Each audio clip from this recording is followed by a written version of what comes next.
Welcome back to another episode of RecTalk. I'm your host, Nitin Sharma of rectools.io. RecTools is the world's largest whole-of-market recruitment supplier database, where I'm proud to say that we've got over nearly 1,000 now, actually, vendors that are on the site, ranging from CRMs, applicant tracking systems, job boards, invoice financing businesses, marketing outsourcing, video tools, and recruitment websites, which brings me on to my guest today.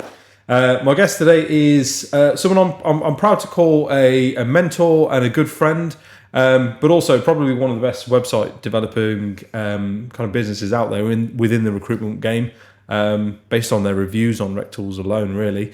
Darren, thank you for taking the time to make the journey down here today. No worries. It's a pleasure to be back. I was really pleased to get invited first time round, and it's a pleasure to come back. We've upgraded a little bit, as you can see. We're in a slightly better room this time around. Yeah. You're So comfy? You like the sofas? I like the sofas. Yeah. I like the room. It's very comfortable, and it's good to be associated with RecTools. I mean, we were invited onto the platform very early on. Yes. It's been successful for us. So what's not to... I appreciate that. Really do appreciate that. It's very kind of you to say about mentoring, but I think we learn as much from each other. Yeah, well, yeah, no, true. But given certain things that have been going on recently, kind of behind the scenes for me, you've been like an invaluable resource, be it just for someone for me to ring up and bitch and moan about, or kind of get right. This is what's happened. What do you think? So no, I appreciate it. Right, you have been really vocal, certainly this year, but towards the back end of last year as well, about non-compliant websites, right? Tell us where do we start with that, right? So, because I'm a recruitment business owner, I've gone to insert a outsourced business here and said, hey guys, I need a recruitment website. They've flashed me some templates, and I've gone, I like that one. Your budget's good. Let's go with it. And they deliver it to me, right? So I'm not a specialist in that market. I don't know what's supposed to be compliant or not. So what's missing? What's out there that you're noticing so much so that it's making you go, no, come on, look at these. Yeah, well, so basically, I make a lot of noise at the moment about the Companies Act and compliance with the Companies Act, and I think where this all started is, I am a prolific defender of the recruitment industry. You know that. Yeah. I live and breathe the recruitment industry. I think it's a wonderful industry, and I think far too much negativity is thrown at it unfairly. And I've been defend. But every so often there is something that the recruitment industry does that is indefensible. And some of this stuff is really, really simple stuff. So the thing that I've been banging on about for the last 6 to 9 months is Companies Act data on your website. Now, this Companies Act came in 2006, and it was revised in 2007. And it takes all of 5 minutes to put this on your website. And 7 in 10 websites that we're looking at don't have that information on them. And there's an argument to say, with the startup recruiters, when the startup recruiters come to us, they've been in a selling capacity, and now they've decided that we've been doing all this billing for somebody else, and they want to go and do the billings for themselves. So you wouldn't necessarily expect them to come, being Kavanagh QC or Rumpold or the Bailey, if that registers with anybody showing my age. But they won't be legal experts. So you might go, well, the odd startup will go, well, I'm working out my back bedroom. I don't want my home address on my website. And that's fair enough, right? So you say you don't want to live in bullion clothes because clothes is never associated with a business location. It's a residential and so on and so forth. But unfortunately, what the Companies Act says, if you've registered a limited company, then you need to publish a trading or registered office address. And this is where But then as my outsourced provider, so I've gone with your business, and you're giving me this advice, right? And you'll say, listen, I need to put your address on there, and I'll go, hold on a minute, don't want to do that. But there are alternative options, right? You can change the business registered address to your accountant's address, which they'll be happy to do, or you can go and get a virtual address as well, right? Which are two very easy and low cost solutions to the problem of kind of, I don't want my address published. Which, I mean, it's a bit of a weak argument in the sense that all it takes is a quick search on Companies House and you'll find the address of that person anyway. Correct. Yeah. So again, startups probably need a little bit more help with that. They Again, probably should be reliant upon their vendor. A lot of people that we compete against don't put this information on their clients' websites, or don't advise their clients to put this information on their websites. So there's a little bit of a black hole. You're doing the right thing. I mean, I've got a very good friend that advises me on some stuff, and he pops me the odd email going, "You're really ruffling some feathers in the industry by, keep banging on about this company's house business." But if you just break it down into what we're really saying here is that the recruitment industry at the moment, there's all this messaging coming out about the recruitment industry that says, they've got to do better, they've got to be more grown up, they've got to be more professional, they've got to be this, they've got to be that. Yeah, needs regulating, right? Yeah. So if you don't have Companies Act level information on your website, and it's got to go out on your email footers, and it only takes 5 minutes to put that information there, and you're not bothered to then, after you've heard that maybe once or twice, and you're not bothering to put that information on there, then what does that really say about your recruitment business? Whether you're a startup, whether you're an established recruitment business. Now, a lot of them will put the company number on there, but the Act is very clear. It says if you've got a VAT number, you need to put the VAT number on there. If you're a member of a recognised body, you need to put the fact that you're a recognised body on there. If you've got a contact us form, then there should be an email published for the company on the website, and so somebody can reply back to, and all of these types of things. So, I've put blogs up about it. I've put LinkedIn posts up about it. You can Google it. What should be on the Companies Act, and it should be going out on your email footer. And I think, what's the reprimand for not following that? Up to £1,000 fine. Because that's the point, isn't it? It's sort of like, if I'm a business owner, I'm going to kind of be like, yeah, of course that means a lot to you, Darren, because, that's your space. But like, come on, I've got billing to do. But if you quantify the damage of that, short of just kind of, not just the fact that you've got reputational damage, there's the fact that if you're trying to pitch for big PSLs with big suppliers, and they know what should and shouldn't. I mean, procurement directors and stuff that are going to be going through these applications, they're going to look at your website. Of course they are. And if they're picking up on like, hang on a minute, you're not even following like the basics here, it doesn't bode well from a compliance perspective. But actually, in addition to that, the £1,000 fine.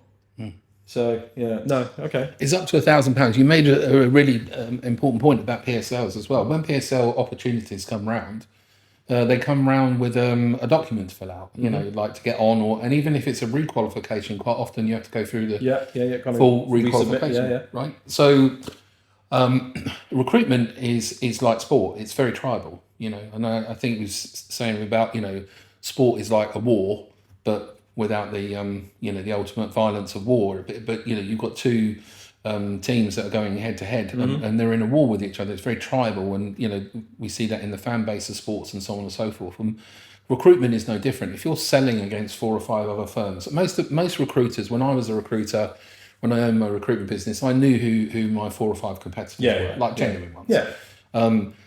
Because they would come up on the same. Well, we're considering them for the PSL, blah blah blah. So, I would put in my RFI, well, we are out of, the people that are currently on your PSL, we're the only one of them whose website is compliant with the Companies Act. All the others are in breach. Now, that would be my opening salvo type of thing, because you're trying to find ways of positioning your business. When you say what's different about your recruitment business, your people are always the answer, because your individual way of going about the world is what makes your recruitment business different. But just simple stuff like that. Now, again, I can't say that there are 1,000 procurement managers sitting in offices going through websites thinking, I must go and check if they're compliant with the Companies Act. But if you start introducing that idea, right? When I started in recruitment in 1993... It plants that seed of doubt then, doesn't it? Kind of like, well, hang on a minute. If they're not even compliant with this, then what else? It kind of sends them down that kind of rabbit hole of like questioning the legitimacy and the compliant nature of this recruitment agency. Yeah. So you're saying you've got ISO 9000, but you couldn't do Companies Act, which is a 5-minute task, right? Yeah. So how well is your ISO 9000 really done? How well is your cybersecurity really done? And when I was started in recruitment in 1993, it was IT contract recruitment, and we were teaching people what actually going contracting really meant, and we were teaching them that they needed to get a pension scheme off the ground, and we introduced them to pension advisors and all this type of stuff. So I was at the leading edge of that kind of convincing people in IT to go into contracting, and you could measure the agencies by the amount of advice that they gave out. Now, I was trained by a guy called Mike O'Flynn, who's an absolute legend in the industry. And he was very clear that we should present this whole argument to people and give them. So where we were explaining to people that, well, this is how your taxes are going to work. This, you can speak to our accountant and find out, what £2,000 a month on contract really meant and all this type of stuff. So the better agencies out there do paint bigger pictures for their customers. Yeah. The wider you can paint the pitch, then obviously the more foothold you can get in the overall negotiations and stuff like that. So it seems like a trivial thing. When you just bang on about it, I sound a bit like Rain Man. This is not my underwear. This is not my underwear type of thing. I'm a really good driver. Mm-hmm. But it's such a minor thing that if you can't, for want of better terminology, be asked, just put a few lines of text on your website and on your email footers, what does that really say about your business? Let me put you on the spot a little bit. How many, not exactly to the number, but have you generated business off the back of highlighting this? Yes. Yeah, okay. During demos, when we explain how our business works and the kind of things that we're looking out for, then irregularly, we didn't think of that. No. And GDPR is another one. The way that people are storing data in their recruitment websites, if they've got candidate portals that are not run by their applicant tracking system, if they've got an independent candidate portal, 9 times out of 10, that candidate portal will be non-GDPR compliant with the way they're storing data. And everyone that we've shown that to has gone, oops. Yeah. That brings me on nicely, actually, to the next thing I was going to ask you about, which is exactly that, right? Once upon a time, websites were literally just a window display, right? A brochure online you could direct people to. They'd have a look. Oh, that's nice, and meet the team. Oh, that's pretty. And okay, yeah, these are the disciplines they recruit for, and here's some blogs, right?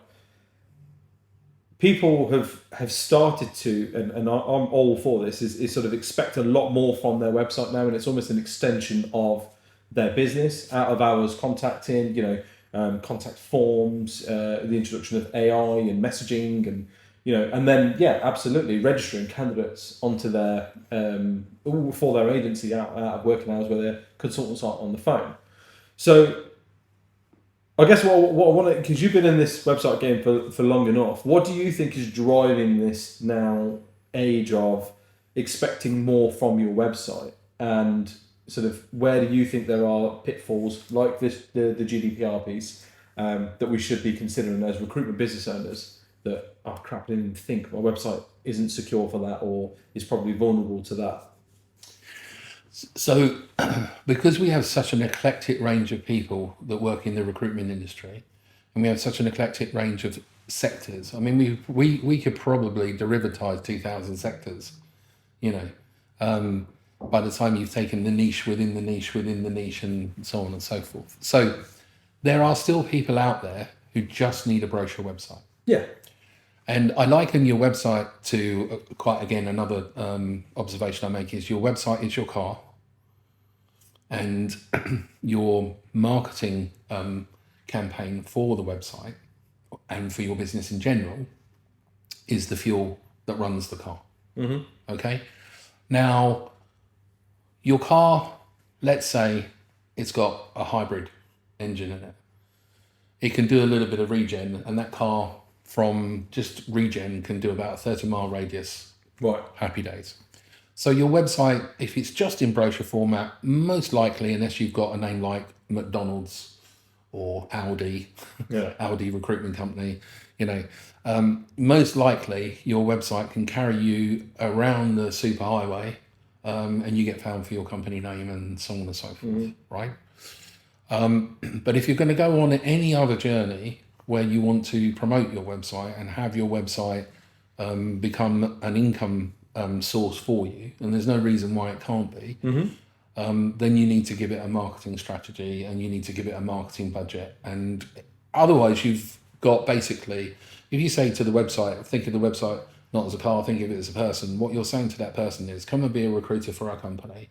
You get no basic salary, you get no commission, you get no phone, you get no desk. Yeah. You don't get to work in the office, and you don't get to work from home. And we're never going to do this, and we're never going to take your job. But you need to bring in candidates, and you need to bring in clients. Yeah. So you have to make a decision when you buy the website. Do you look for an online brochure and then take freebies like Google for Jobs? Put all of your jobs into Google for Jobs. Google for Jobs right now is a free aggregation services. All the legal suits seem to be hitting home. There's a lot more activity for legal cases against Google for Jobs in Europe than there is in the UK right now. Excuse me. But it's a good source to drive candidate traffic back to your vacancies. So you could just go with that whole kind of brochure and Google for Jobs concept and be completely happy. Alternatively, you could look at your website as being an information center that finishes off or starts your marketing campaign. So you might run a marketing campaign through LinkedIn, provide a little bit of information in the LinkedIn post pages and so on and so forth. But the final destination for where the customer gets the content is on your website. Be it a case study, be it a white paper, be it the ability to fill in a form and get instant salary information about what they should be paying in the market or all this type of stuff. So that's just raising your marketing up a level. And then saying, right, actually, we now want these results from the website. But again, these are relatively low-cost solutions, aren't they? Because if I'm a super niche recruiter, and I always use optometry as an example because it just seems a bit of an obscure market to be in, right? But if I'm an optometry recruiter, my candidate pool is limited and always will be. It's not the sort of job I can work from home on and that kind of thing. So it's geographically kind of situated too. A salary survey or a white paper or something to attract those candidates to sign up and provide their email address and name, if nothing more, is such a valuable tool, but a very low cost solution to go, I've now managed to kind of harvest 100, 150, 200 new candidates or potential new candidates because now I've got their information and they've given me consent to mail shot them with further updates and further news articles or further information, which could include, hey, I've got a vacancy at, you're over at Vision Express, I've got something at Boots, Yeah, I think, again, within my space and certainly within the tech space in general, tech vendors generally try to keep coming up with new ideas to reinvent the reason for you to buy from them. My approach is far more pragmatic and going, actually, recruitment isn't changing that much. No, fundamentally, no. Yeah. Right, and a lot of the time these ideas are being presented to you to give you a new reason to buy from them, but it's actually really an old reason just rehashed.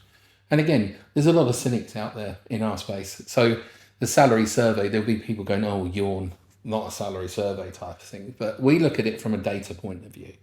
So a long time ago, when we invented a salary survey tool for our platform, and it's free of charge. Everything on our platform is free of charge.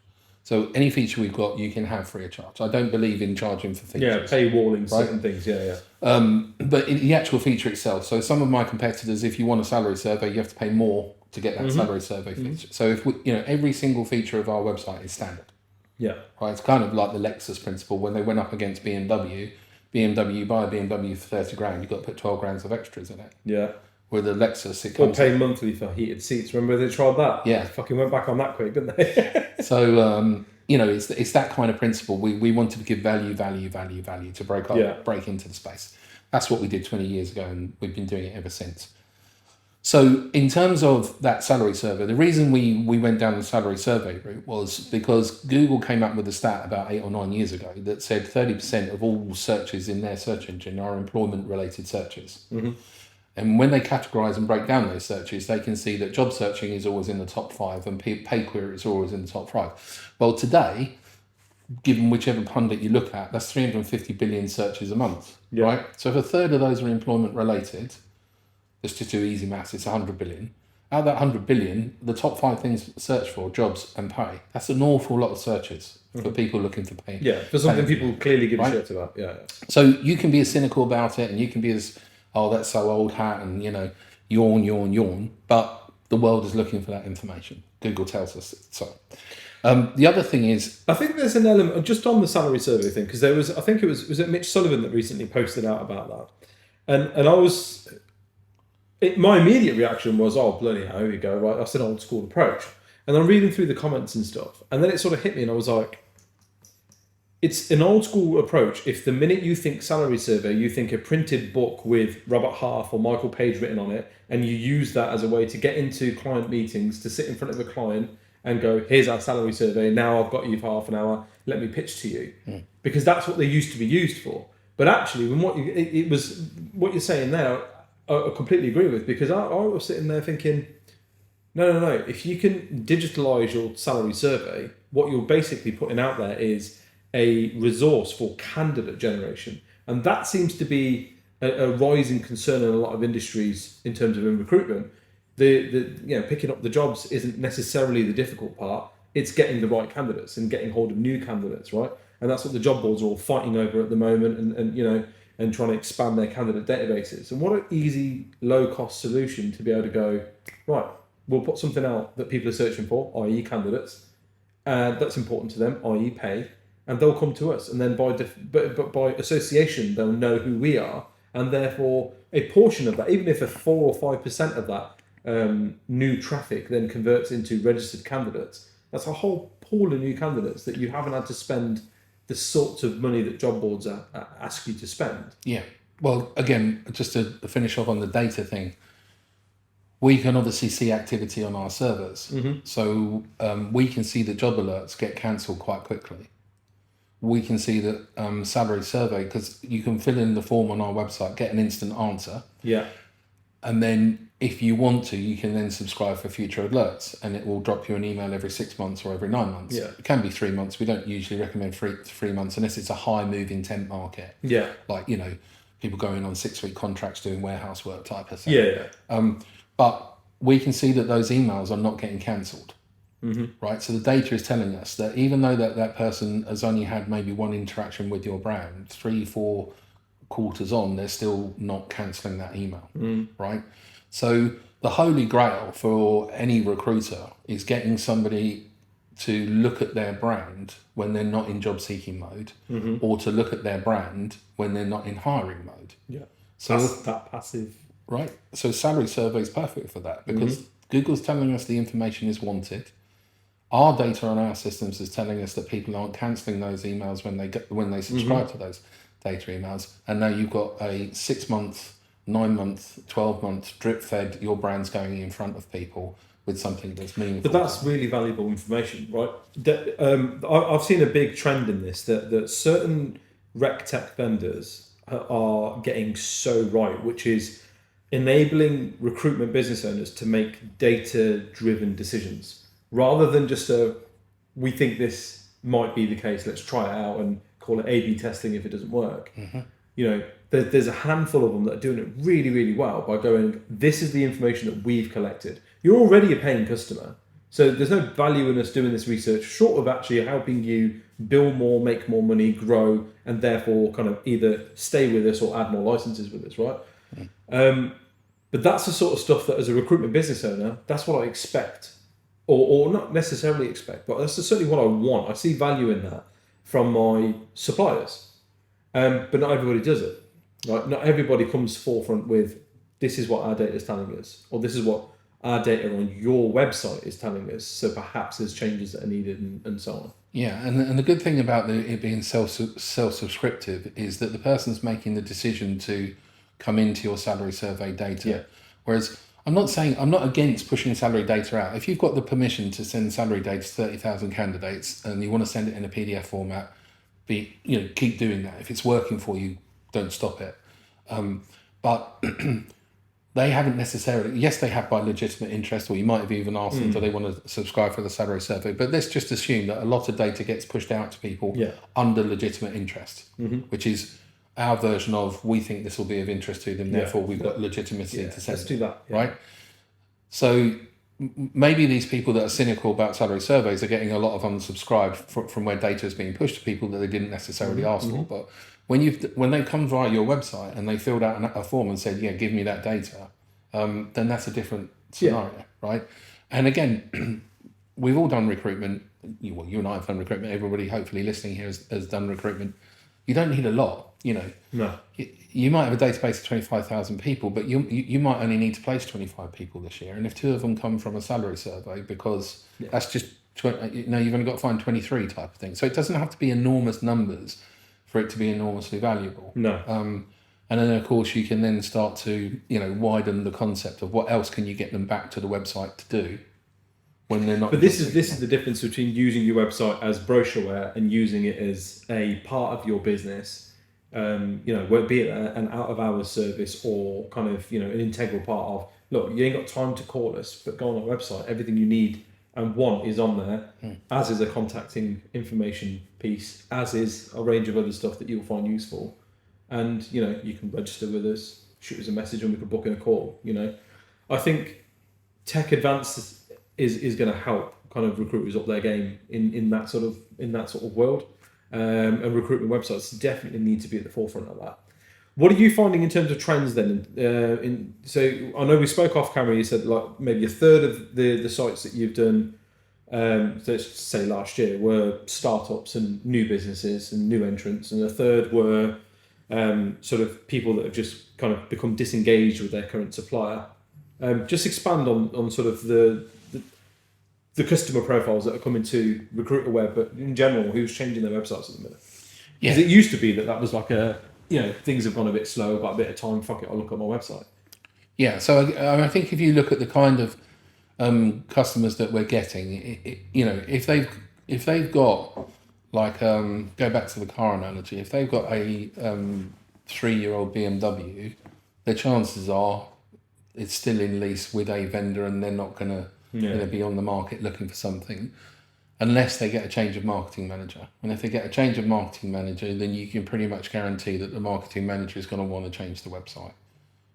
It seems to be marketing manager rulebook 101, change website. Yeah. Gives you 6 months to get your feet under the table or project, and so on and so forth. And so that's pretty much a given that if you get a new marketing managers will go out to marketplace and start looking at website vendors. The startups usually are looking for something low cost, and easy entry and easy in, easy out type of scenario. And a lot of those are, again, people we were classically talking about, they've been billing for somebody else and they just want to take those billings and push them through the... which is why the sort of like the incubator model works so well, right? They want to do what they're good at, which is I just want to bill and I need someone else to do my other things that I have no interest in. And they're doing it for themselves rather than going to one of these recruitment factory type products where they will help you with the front end, back end and accountancy, all of that. They've decided they're clever enough to do it for themselves, right? And let's be honest, it's not that difficult. So, off they go. That third in the middle of established recruiters, and if it's not a marketing manager pushing change, then the normal situation is they've fallen out of love with the way the current vendor supports them. Now, if that's a vendor from inside industry, by that I mean they're a dedicated recruitment website vendor, then there are specific traits that specific competitors of mine have got that are causing them problems within the marketplace. Some have walked away from the marketplace completely because they've done a venture capital sale and have moved in a whole new direction. Like usually the employer market, they've all gone after employers and stuff like that. Some of them are just kind of imploding and therefore the customer service levels are going down. And then you've got the ones that are outside of industry and maybe they've got an open source product from a WordPress, a Drupal, these types of products. And usually the story there is that the vendor is not able to support them. There's new costs continually with support that they weren't used to having before. Quite common if it's WordPress is the website's been hacked at some point. Usually when we're talking to them, it will come up, we did get hacked last year and so on and so forth. So you will find that the dedicated recruitment website vendors don't get hacked. And that's all of them, not just us. But you will find the open source environments are far more susceptible to hacking. They're more prone. But the main thing is that people start to fall out of love with the relationship that they have with the vendor, and I think that sometimes that's genuine, and sometimes that is actually because if you run your website in like a brochure, you might not need to talk to your vendor for 4 or 5 years. Yeah. Well, if you ran your car for 4 or 5 years and didn't service it for 4 or 5 years, and then took it to a mechanic and said, it's got this funny noise, coming from the left rear, and then they go, well, it's a bill for £1,200 because you should have done this, and this, and this. And they go like, well, £1,200 bill, and the website only cost me £1,200 5 years ago, type of thing. And so those kind of relationships get fractured, and then people fall out of love and trust with their vendor, and they go to marketplace, got to have a new one. And another one is quite common that people come through our door saying, we want to manage our own website. And that works for about 6 weeks with some companies. And then about 6 months down the line, they don't want to manage their own website. What they want to do is send you an email, say, can you do this for us? Yeah. Right? Now, a lot of vendors will go, no, because you said you wanted the off-the-shelf DIY solution, and now you're telling me you need to manage and stuff like that. So some of it is self-inflicted. I think there's a balance with that, though.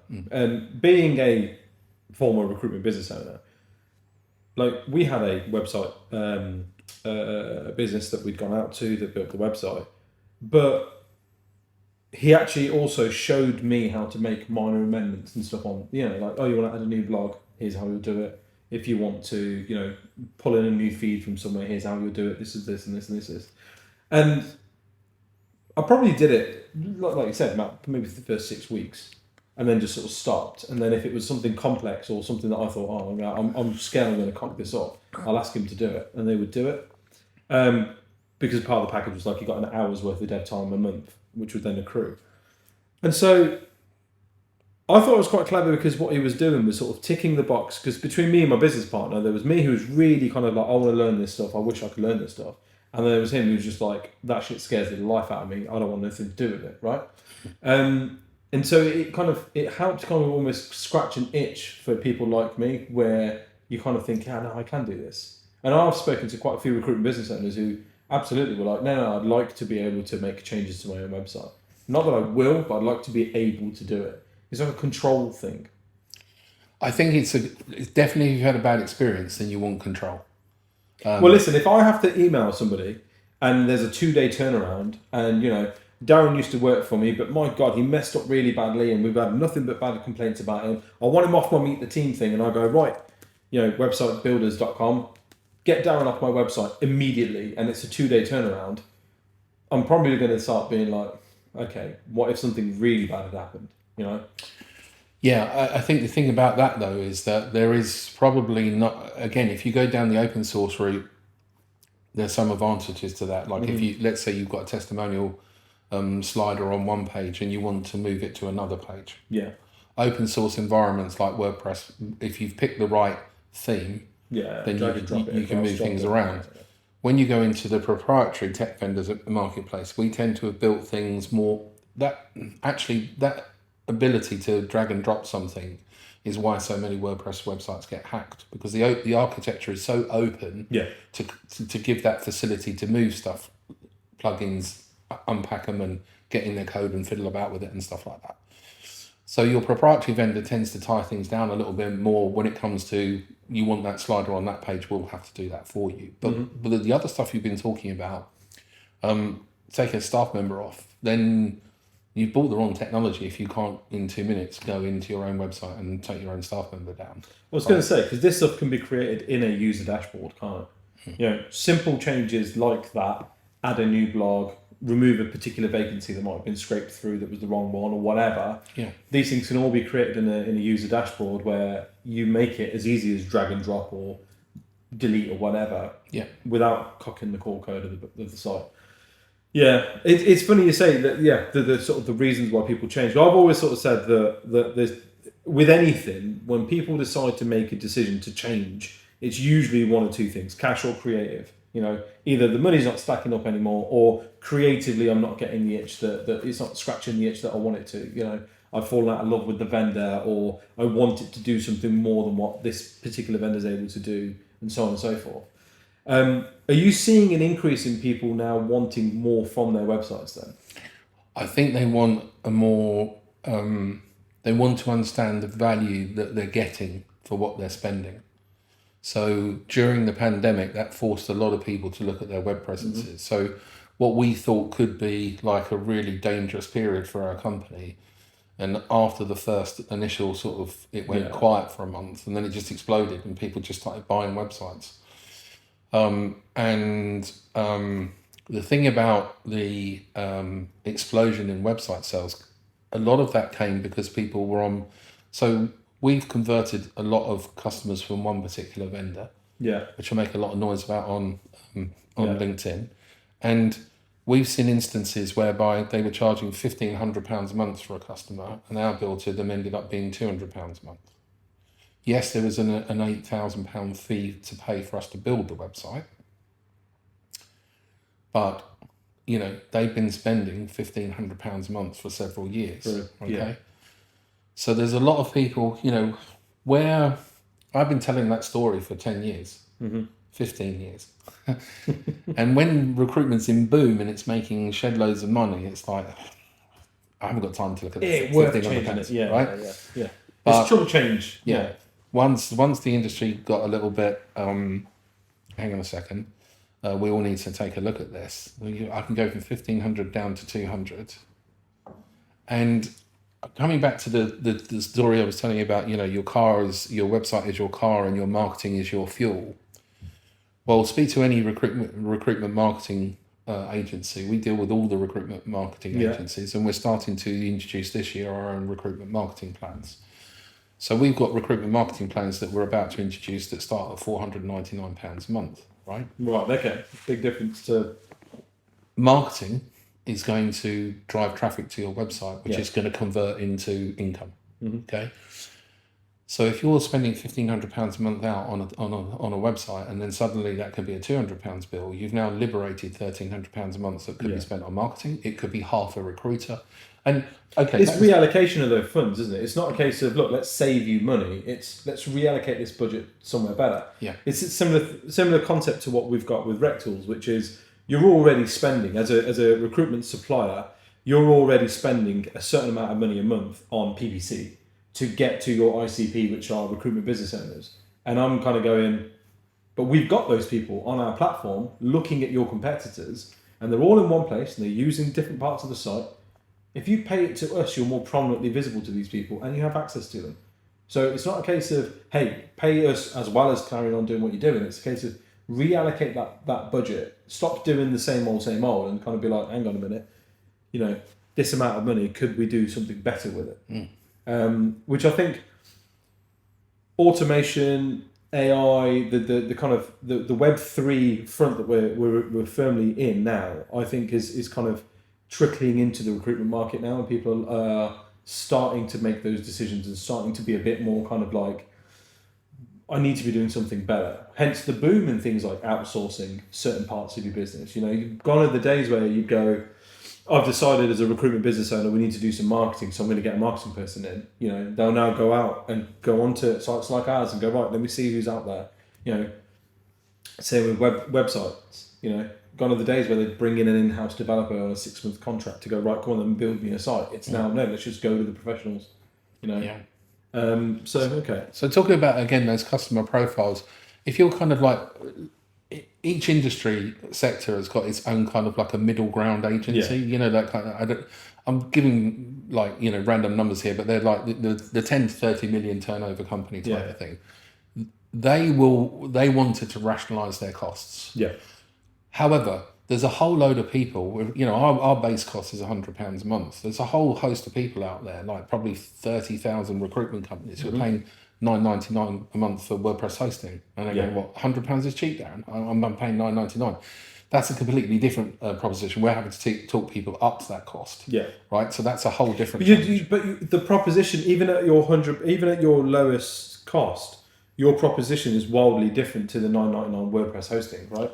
And it's explaining that, because you can't then go, wow, I've got a Dacia and it's brand new and it only cost me $8,000. Yeah, it's a Dacia though. Yeah. Like, do you know what I mean? Like, yeah. I mean, I don't want to monopolise your podcast as a sales pitch for Recruiter Web as I sales pitch for Recruiter Web, but yeah, there is a distinct difference there. But you asked about customer profiles. There's a lot of people who wanted to rationalise their costs. There's a lot of people who want, they do know that the vehicle's come to the end of its shelf life. Maybe it's looking a little bit tired around the edges type of thing, and they want a new one type of thing. There's a lot of people who are, as I say, in that startup mode, a third of them in that startup mode, and they want something credible, and they want something that normally they're looking at a range of tools, so they've got an idea in mind for what their applicant tracking system will be, whether they're going to use tools like Pager and stuff like that.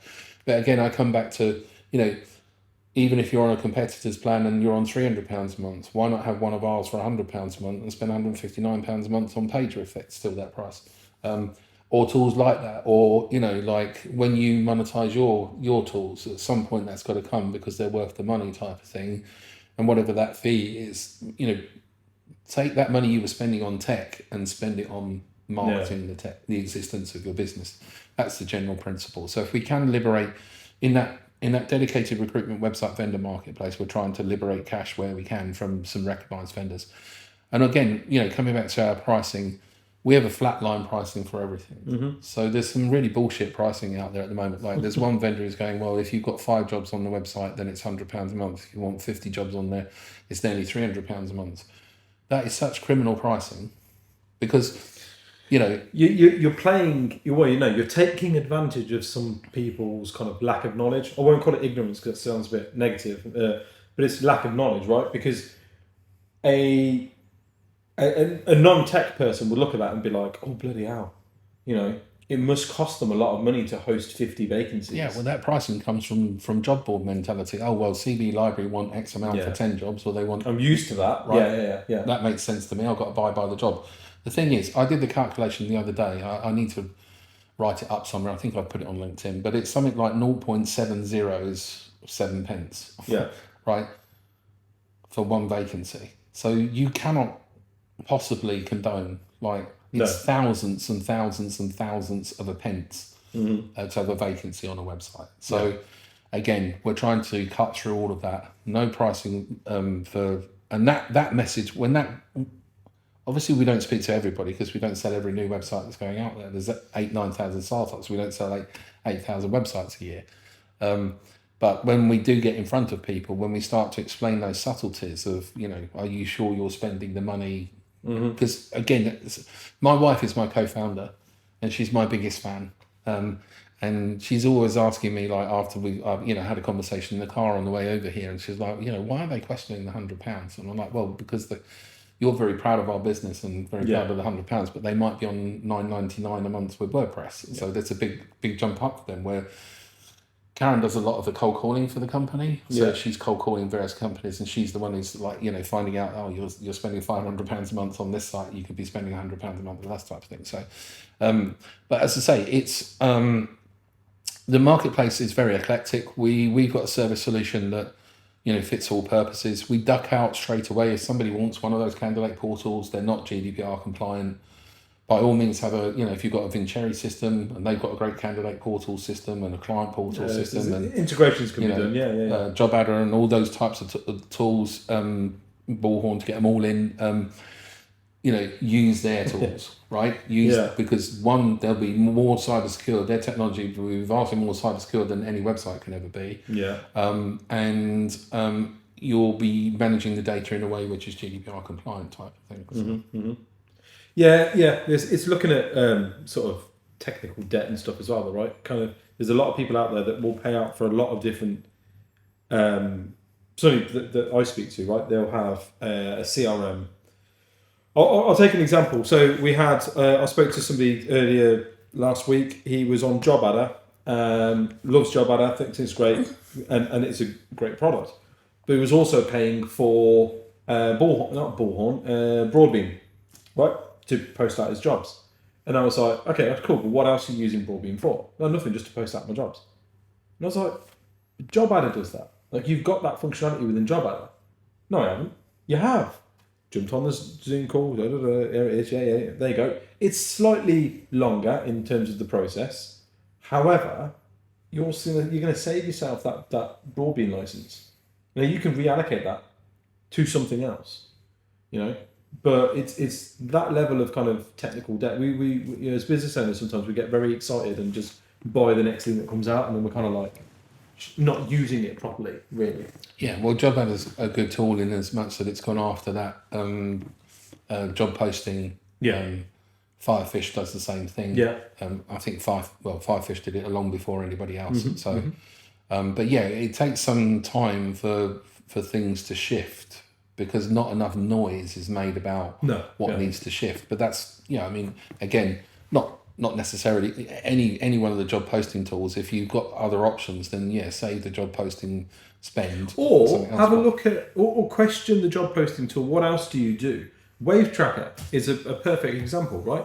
And again, they aren't a paying customer of RecTools. I don't get paid to say anything good about Dave and Wave, but it's a cracking product. But everything they do is data driven. Yeah. So you're not just using it to post out your jobs. You're getting a ton of data off the back of it to help you fine tune where you should be posting your jobs, when you should be posting your jobs, and on what job boards, and therefore using your spend and your allocation a lot better. Yeah. Because gone are the days where we would just go, okay, I've got this finance manager job, I'm going to whack it everywhere, and you'd put it on every single job board that you're allowed to tick until you run out of space.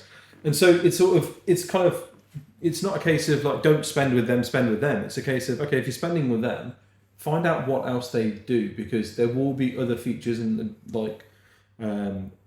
will be other features that product offers that you're just not using and you won't be aware of. And it's the same as kind of when you are looking at your website, right? If it's just something that you want to be visible on when they search for ABC recruitment, and they'll go, oh yeah, here's the founder, and here's a bit about him, and here's a picture of his office and his dog, and here's a list of vacancies that they tend to run all the time, then great. But if you want something that's going to actually drive inbound activity and boost your brand presence and bring in a new range of candidates to you and qualify you to your clients when you are prospecting them, then you've got to invest in that. Yeah, Dave's a really good guy. I mean, I poke tongue in cheek at some of my competitors, but Dave's a really good guy. Wave's got a very good value proposition all round, and if you didn't buy a website from us, buy it from Wave would be type of thing. No, but this is the point, right? Yeah. It's kind of horses and stuff. Right, look, I think we need to wrap up. Final thoughts? Anything you want people to consider after or while listening to this podcast? What would what do they need to be doing before they call you? Well, I'm sort of checking the compliance on their website to start. Sort of, giving the game away that you need to get your website compliance sorted out. I'm happy to have a conversation with anybody. We deal with every kind of recruitment company there is, and if you just want to have a conversation and ask my opinion on something, I'm open to have a chat. But I think if you're talking about turning your website into an asset, then you need to go back to this. It's a car, it needs fuel. Yeah. And if you want your website to be very well found, then it needs a marketing strategy. And that just doesn't mean SEO. I mean, we should have another conversation about SEO because that's a whole subject. Yeah, we certainly will. Well, look, appreciate you coming on today. For anyone who's still listening to this, we are running a Q&A session and booking those in where we will cover things like SEO, compliance on the website, some fast hitting points. Look out for those videos on rectools.io, rectalk.co.uk, or the YouTube channel, which is at RecTalk Podcast. Cheers for coming on today, mate. Really appreciate it. This has been good. Thank you for having me. Thank you. That was good. Just under the 50-minute mark.